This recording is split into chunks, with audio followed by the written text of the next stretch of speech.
Welcome to Uncommon Knowledge. I'm Peter Robinson. Thomas Sowell has studied and taught economics, intellectual history, and social policy at institutions that include Cornell, UCLA, and Amherst. Now a senior fellow at the Hoover Institution, Dr. Sowell has published more than a dozen books, many more than a dozen books, actually.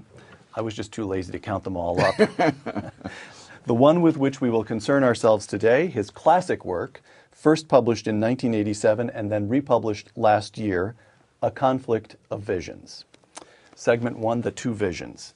Let me quote from A Conflict of Visions. Quote, "When interests are at stake, the parties directly affected usually understand what the issue is.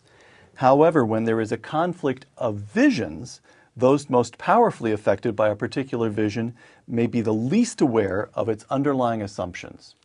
Explain that distinction between interests and visions. Oh, interests are articulated. The people who have particular interest know what they are and know what they're trying to do. If you're a farmer in Iowa, you want the ethanol subsidy That's because it. you'll get a higher price for your corn. Absolutely. All right. All right. With visions, it's different. These are the implicit assumptions with which you operate. You may not articulate them even to yourself, but you're assuming certain things when you talk or when you think. And seldom are those things spelled out. Now, in A Conflict of Visions, you talk about two fundamentally differing visions. Mm-hmm. And these two fundamental visions underlie an enormous amount of the Western political tradition. Yes. The constrained vision and the unconstrained vision. Let me take a stab at a tight definition of each, and then you correct it for me. Under the constrained vision, an exemplar would be Adam Smith. Yes. Human nature is flawed, but it's fixed. Mm-hmm. And the question is, how do we erect institutions that contain our flaws and permit us to live in the best possible society, given in effect the fallen nature of, or the fallen character of human nature? Fair? Yes, absolutely. So when you say constrained, it's a vision of human nature itself. Human nature is fixed, flawed, and therefore we operate within constraints, the constraints human nature itself provides. Unconstrained is human nature itself is malleable, and you say that Rousseau, man is born free, but everywhere he is in chains. That's the classic statement of the unconstrained vision. Would you explain that? Yes, that the things that we suffer, according to those with the unconstrained visions, it's because of the failure of other people to be as wise or as noble as themselves, because there are no inherent reasons for us to be unhappy. So one looks at pain and difficulty in the world and says, well, this is the way life is. Mm-hmm. We'll never eliminate it. Let's be wise and prudent and erect institutions that make life as much better as possible. That's constrained. Yes. The unconstrained vision looks at pain and suffering and says we must remake the world. There are institutions causing this pain and suffering. Oh, absolutely. Okay. Now, let me give you another quotation. The two great revolutions in the 18th century in France and in America can be viewed as applications of these differing visions. Explain that one. Well, in France, the idea was that if you simply put the right people in charge and created the right institutions, then all these problems would go away. In the United States, it was assumed from the outset that there were very limited things you could do, and what you needed to do above all was to minimize the damage done by the flaws of human nature. And this is why the United States, for example, has this Constitution, so much lamented by some of those who believe in the French Revolution, in which this group is offset by that group, and nobody can sort of run wild. If you believe that what you need is to have the right leaders who love the people and so on, a messiah, as it were, then your problems are solved. But if you don't believe there is any political messiah, and you believe that you have to make sure that all people are restrained in what they are able to do, then you have the separation of powers, you have elections, you have constitutions, you have all kinds of things hemming you in. Condorcet, who was a great supporter of the French Revolution, could not understand why there was this separation of powers, and not even when at the end of his life he was arbitrarily thrown into prison, where he continued to write about why the Americans have this separation of powers. And of course, if there had been a separation of powers, he wouldn't be rotting in prison. Right, right. Could I just, you've got France is the unconstrained vision, 18th century America is the constrained vision, founding fathers the constrained vision. Could I ask if it goes even farther back? What comes to mind is Karl Popper's The Open Society and Its Enemies. There's a famous chapter in there in which he contrasts Plato, whom he views as a radical, the man who wants rule by the philosopher kings, with Aristotle, whom he views as a kind of piecemeal reformer. What you get in Plato is the impulse to start anew, and what you get in Aristotle is the impulse to accept the givenness of things and make one change, see how it works, another change, see how it works.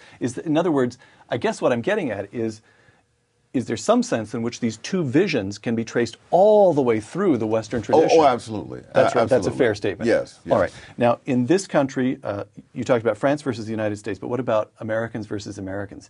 John Adams versus Thomas Jefferson, for example? Is that a fair contrast? Adams would be constrained, Jefferson unconstrained? To some extent, yes. Jefferson, when the complaint was made about the people who were innocent people killed during the course of the French Revolution, he said that I would rather that half the world be destroyed than that it should fail. But of course, as it went on, Jefferson backed away, and he did turn ultimately against it. All right. So what you get... He had a more unconstrained vision, but not totally. Because what I'd like to do now is turn to these two visions as they play out in contemporary American politics. But before I do that, I want to make sure I understand you. Your vision is that the founding fathers, the fundamental institutions of the United States, reflect the constrained vision. Absolutely. And that therefore what you get within the American tradition is degrees of the constrained or the unconstrained vision. You don't get clean, sharp disagreements, or is that untrue? Oh, you do get it. The whole erosion of the Constitution, largely by the courts, is the notion that no, we have to look out for the public interest, and therefore we won't worry about the constraints of the Constitution as much as some people would like. All right, which takes us to segment two visions of the law. The constrained vision of the law, and here I quote a conflict of visions. Oliver Wendell Holmes expressed it when he declared, "The life of the law has not been logic, it has been experience," close quote. Yes. How is he giving expression to the constrained vision? There is no one who, from sheer intellectual power, can tell you what the law ought to be.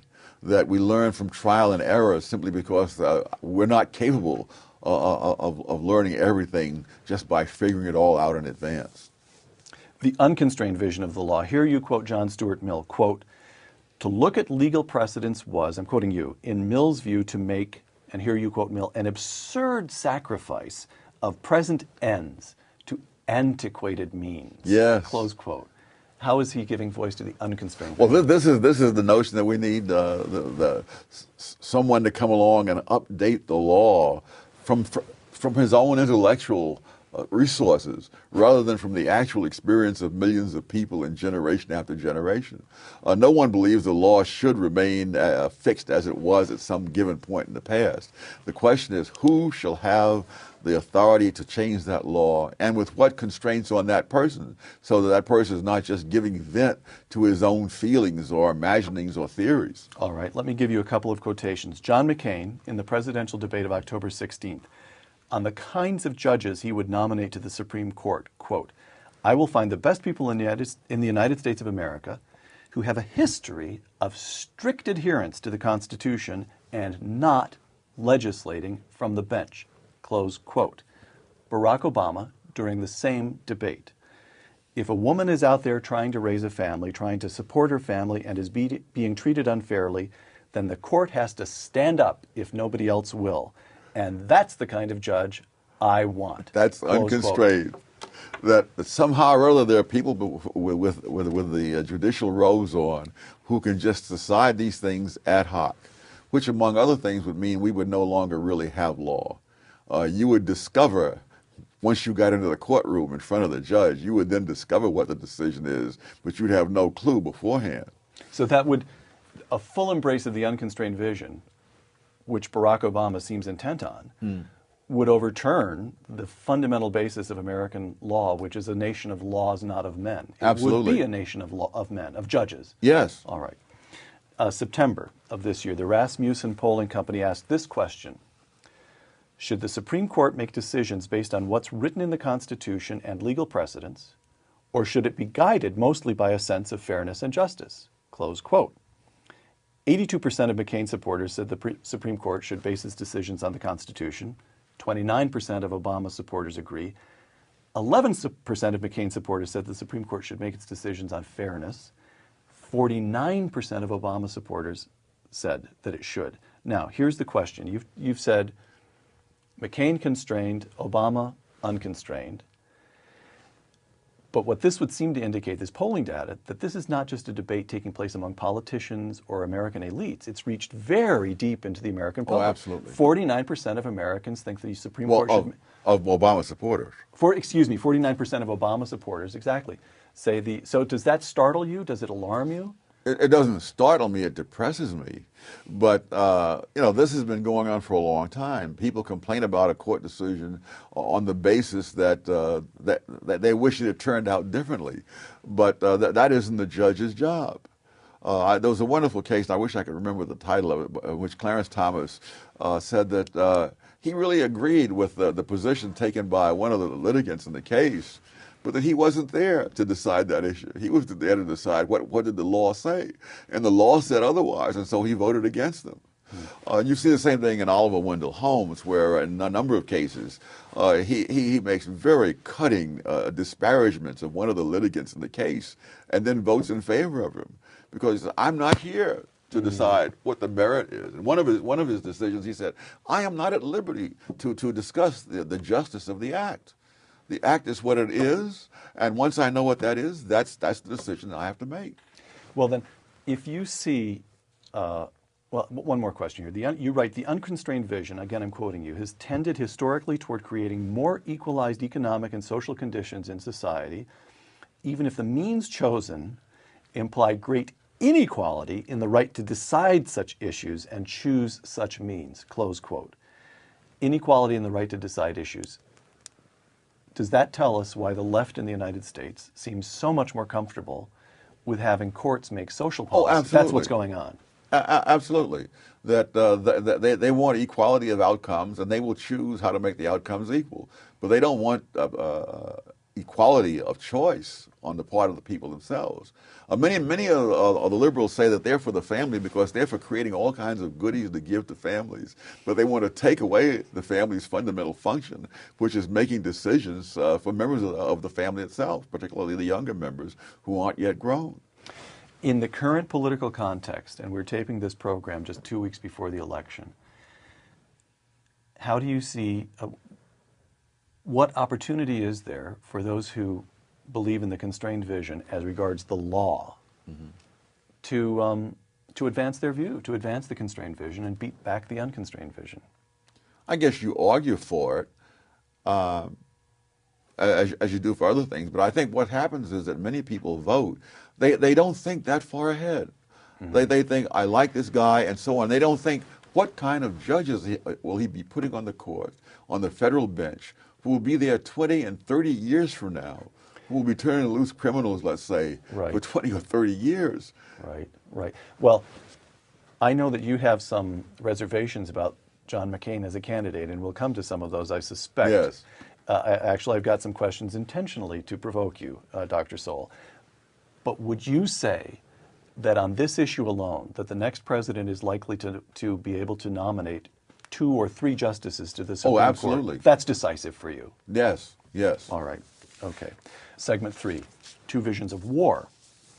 The constrained vision, and again, I'm quoting from your book, A Conflict of Visions. War is seen as originating in human nature and being contained by institutions. The unconstrained vision.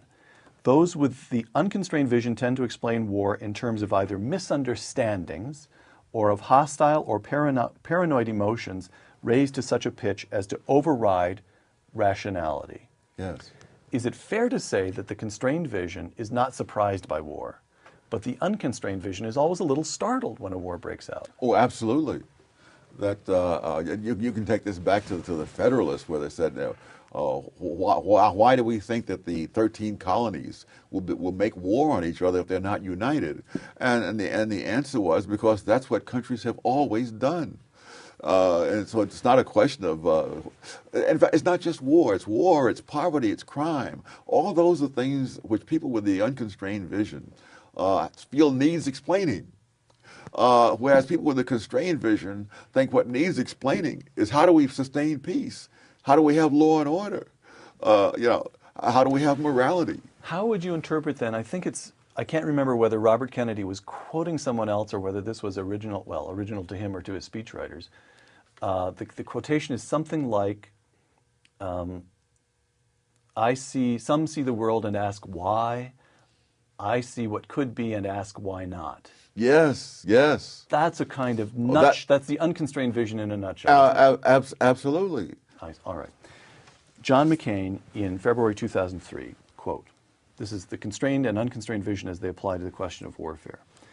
In this age, liberating oppressed peoples from tyranny, from the tyranny of those who would do us harm, serves not only narrow national interests, but the ordered progress of freedom, close quote. Barack Obama in August of last year, quote, in the first 100 days of my administration, I will travel to a major Islamic forum and deliver an address to redefine our struggle. I will make clear that we will stand with those who are willing to stand up for their future and that we need their efforts to defeat the prophets of hate and violence, close quote. What do you make of those two? I think Barack Obama has a lot more faith in verbal interactions than I would. That's the unconstrained vision. Oh, absolutely. You see, well, what he's proposing under the guise of change is what has been tried for 2 decades between the two world wars, and which failed disastrously in helping to bring on the Second World War. Well, that brings up another point. Is it fair to say that the constrained vision is more aware of history?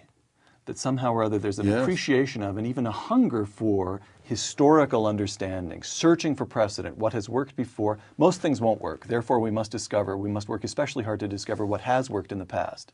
And in the unconstrained vision, is there something, you don't say this in the book, this is a question on which I'm taking a total flyer here, but is there something almost anti-intellectual about the unconstrained vision, an unwillingness to look at the large facts of history?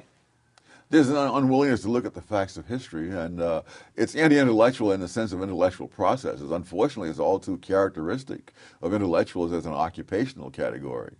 Between the two world wars, it was the leading intellectuals of the Western world who talked the biggest nonsense. I mean, it was Bertrand Russell who said that Britain should disarm, while Hitler was building up this military machine across the Channel. And in France as well, and Russell was by no means the only one in England. So why? Why would the unconstrained vision prove so particularly appealing to intellectuals? I think we could say, if I said to you, what would you expect a survey of the faculties of the top 100 academic institutions in the United States to show? If we could come up with a set of questions that would show whether the faculty adhere to the constrained or the unconstrained vision, you and I would both expect a huge majority to subscribe to the unconstrained vision. Oh, absolutely. Right? How come? Why? Why is that appealing to intellectuals? That is a tough one. But I think that, I guess the short answer is they imagine that good people like themselves can make this thing go. And if it hasn't worked in the past, it's only because they haven't had the right people doing it. In other words, communism would have worked if it hadn't been for Stalin. But of course, once you have a system like communism, people like Stalin are the ones who will come to the fore. All right. Back to warfare and defense. Barack Obama's plan for defense spending as of last year, I'm quoting his speech, I'll stop spending $9 billion a month in Iraq. I will cut tens of billions in wasteful spending. I will cut investments in unproven missile defense systems. I will not weaponize space. I will slow our development of future combat systems, and I will institute an independent defense priorities board to avoid unnecessary spending, close quote. Well, that's straight out of the 30s. There were people who were saying Britain should not. The British Labour Party in the early to mid-30s voted consistently against defense spending, and they argued that our security does not depend on armaments, but on disarmaments. And so when Chamberlain went to Munich to talk to Hitler, it wasn't just his own party, the conservatives, who applauded him when he came back. It was the labor and liberals as well. He was probably the most lionized man among Western leaders, perhaps, of the past century. John McCain, you've just compared Barack Obama to Chamberlain. I'm going to see if I can get you to compare John McCain to Churchill. How's that? That a little bit harder, but go ahead. All right, I'll take a shot at it. John McCain. It's very hard to find, at least I found it hard to find, an elaborated defense spending plan in McCain's website and campaign proposal. But he has at least at one point advocated an across-the-board federal spending freeze, but accepted defense spending from that freeze. And he would also, this is a quotation from a recent speech, increase the size of the U.S. Army and Marine Corps from the currently planned level of roughly 750,000 troops to 900,000 troops, close quote. So what you get in John McCain, this I think is fair to say, even if I can't find a specific proposal to get you to comment on, the notion that here's federal spending and here's defense spending. And it occupies, because it must, a privileged position within the structure of federal spending. What do you make of that? Well, I think he recognized that you have to survive before you do anything else. All right. So that strikes you as just good common sense. Yes. And McCain doesn't strike you as too belligerent? Defending yourself is not belligerent. All right. All right. Two visions of the economy. Again, I'm going to begin by quoting from A Conflict of Visions. The constrained vision sees market economies as responsive to systemic forces, the interaction of innumerable individual choices and performances. The unconstrained vision argues that this is not how the economy operates, that it is currently obeying the power of particular interests and should therefore be made in future to obey the power of the public interest. Close quote. Explain that. Well, they imagine that they can define the public interest by themselves. Whereas in a market, each individual defines his own interests himself and acts accordingly and interacting with other people and accommodating other people and competing with other people. All right. A couple of quotations here. This time I'm not going to contrast McCain with Obama. I'm going to begin with a quotation. Here it is. We who live in free market societies believe that growth, prosperity, and ultimately human fulfillment are created from the bottom up, not the government down. Let our banner proclaim our belief in a free market as the greatest provider for the people, close quote. Ronald Reagan. Yes, I thought so. You did, all right. Now, John McCain on September 15th.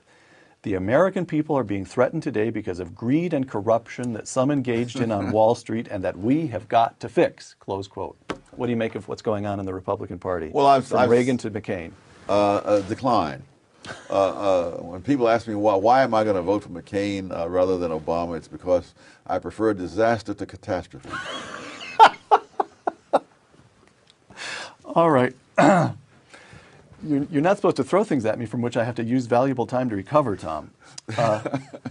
All right. Here, listen to an exchange between Barack Obama and Joe Wurzelbacher, now known universally as Joe the Plumber. This took place on October 11th. Joe the Plumber. Your new tax plan is going to tax me more, isn't it? Barack Obama. It's not that I want to punish your success. I just want to make sure that everybody who's behind you, that they've got a chance to success too. I think when you spread the wealth around, it's good for everybody. Close quote. What do you make of that one? Oh, I think it's classic left ideology. And by the way, he wants to spread Joe the Plumber's wealth around. He's not spreading his wealth around. We all know about his half-brother in Africa who is living in dire poverty. It's been fascinating to me, these various people who want to spend the taxpayers' money, but who, when it comes to charitable giving and so forth on their own, have no idea of doing that. I don't know if you're familiar with the study that's been done of liberals and conservatives donating money and giving time as volunteers and donating blood and so on. And contrary to what everybody expected, the conservatives do more of all of those things. The study showed that if everyone donated blood at the same rate at which conservatives donate blood, there'd be 45% more blood donated in the United States than there is. And also, weren't you struck by the Joe Biden's tax forms when they were released? He's had an income that's roughly triple that of Sarah Palin, and yet his charitable contributions have been much smaller Much Oh, smaller than absolutely, hers. absolutely. Right. Let me ask you, let me try with John McCain one more time. Two assertions he made in the very same 5-minute radio talk. This is both come from Radio Talk on October 18th. Quote, "At least in Europe, the socialist leaders who so admire my opponent are upfront about their objectives. Raising taxes on some in order to give checks to others is not a tax cut. It's just another government giveaway." Close quote. Excuse me, this is not from the radio talk, but it's from a rally he gave on the same day. And he was talking about the need to address the financial crisis by buying up mortgages. Quote, "We need to give you a mortgage that you can afford so you can realize the American dream of owning your home." Close quote. So which vision does John McCain represent? He represents whichever one occurs there at the moment.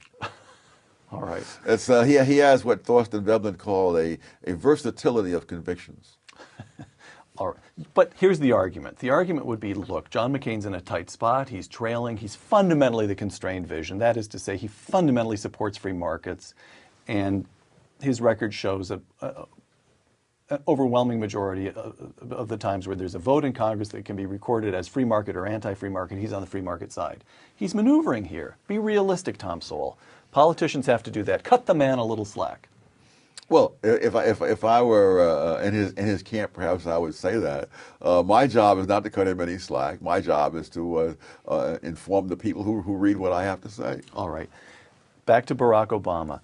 You mentioned the, I think you would call it a naive view of world affairs, that he places a great deal of faith in in rhetoric, the ability of rhetoric to solve global problems. This reminds you of the 1930s. It reminds you of Neville Chamberlain. I read you a quotation of the notion of spreading the wealth around, and again you said that's perfectly pure socialist doctrine from the 1930s. Would you argue that this man is the most left-wing or the purest embrace of the unconstrained vision that we've seen in American politics since when? Since the New Deal? Since the Great there's been Society? American politics. Really? Yes, yes. I mean, even FDR, pulled back on some things. But Obama really, he does have the unconstrained vision, which is really an elitist vision. It says, I know what is the best to be done, and I will do it. When he says, I will change the world, you realize this is a man who has actually accomplished nothing other than advancing his career through rhetoric. And it reminds me of a sophomore in college, who thinks that he can run the world because he's never had to run anything. And you can believe that only until you have personal responsibility for consequences. And that's when it gives you a little bit of humility. Why don't the American people see through that? Isn't that the fundamental bet that the founders made, that that voters would see through, ultimately they'd see through nonsense? Yes, but that was before nonsense became a large part of the curriculum of our educational institutions. All right. Segment 5. The two visions and the nature of the campaign. Again, I begin by quoting from A Conflict of Visions. Those with a constrained vision have tended to be less concerned with promoting economic and social equality, but more concerned with the dangers of an inequality of power, producing an articulate, ruling elite of rationalists, close quote. That gets to Bill Buckley's famous quotation about he'd rather be ruled by the first 2,000 names in the Boston phone book than by the Harvard faculty. That's the point, right? Yes. If you perform a Google search on Obama plus the word professorial, you'll get more than 62,000 hits. What does that suggest to you? What's going on here? We need to go to the phone book. Where the wise, again, I'm quoting from A Conflict of Visions, where the wise and conscientious individual is conceived to be competent to shape outcomes directly. This is the unconstrained vision. Yes. I, Barack Obama, know what's best for you. This is the way you put it a moment ago. Then his sincerity is crucial.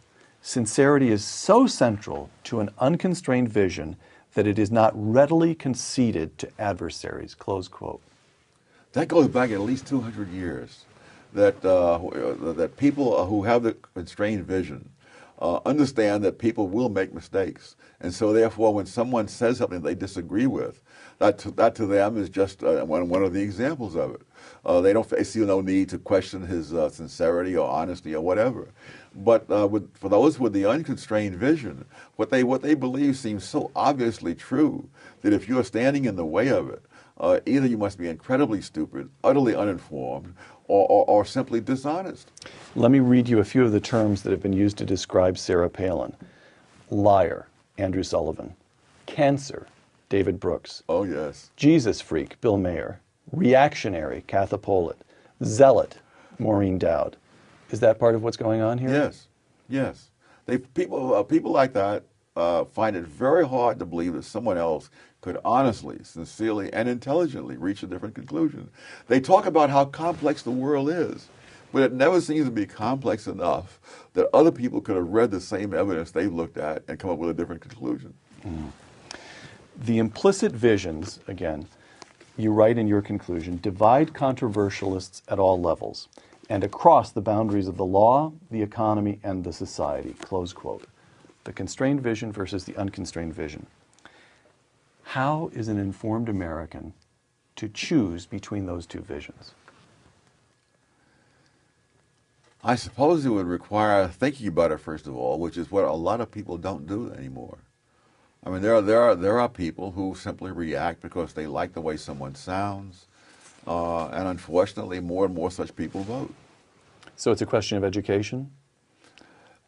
In one sense, yes. In another sense, no. I think before so many people went to colleges and universities, common sense was probably much more widespread. Why is that? Why is that? Why is that? We keep coming back to higher education as a kind of pollutant in the American political system. That's been a theme of our conversation. Why? What's going on? That's a tough one. That's my next book, which is about intellectuals.